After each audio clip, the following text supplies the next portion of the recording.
बहुत बड़े बीबीसी के पत्रकार हुए मार्क टेली, पुराने लोगों को याद होगा बीबीसी लंदन से खबर आती थी तब मार्क टेली उसको बोलते थे।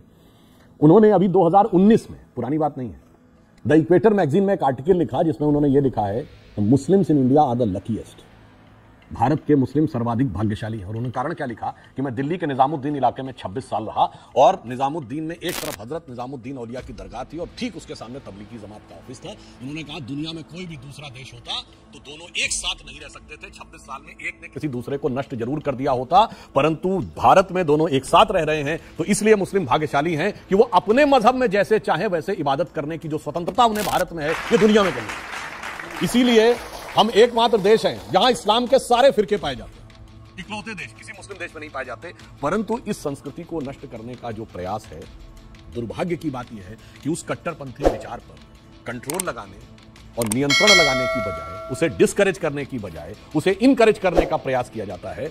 यह अपने आप में बहुत दुर्भाग्यपूर्ण। पर यह भी ध्यान रखिए, हमारे आपके लिए बहुत जरूरी, जो कहते हैं ना कि सब मिलकर रहो, सारे साथ में रहो, बिल्कुल, मगर यह भी ध्यान रखना है कि जिसको आप साथ में ले रहे हैं उसमें कोई आपको नुकसान देने वाली चीज तो नहीं है। जैसे कोरोना में आप तब बचे रहे जब मुंह पे मास्क था कि वायरस को अंदर नहीं आने देना, और अगर गलती से मास्क अंदर आ गया वायरस तो शरीर की इम्यूनिटी स्ट्रांग इतनी रखनी है कि वायरस को किल कर दे।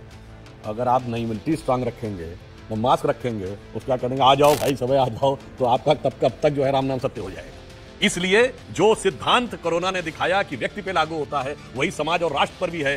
तो जितना अब आपसे कहते हैं ना पढ़ाई लिखाई पे ध्यान करो, डेवलपमेंट पे ध्यान करो, बिल्कुल साहब, जितना पढ़ाई जरूरी है, जितना लिखाई जरूरी है, जितना कमाई जरूरी है, उतना ही खतरनाक वायरस की धुलाई भी है। Thank you sir.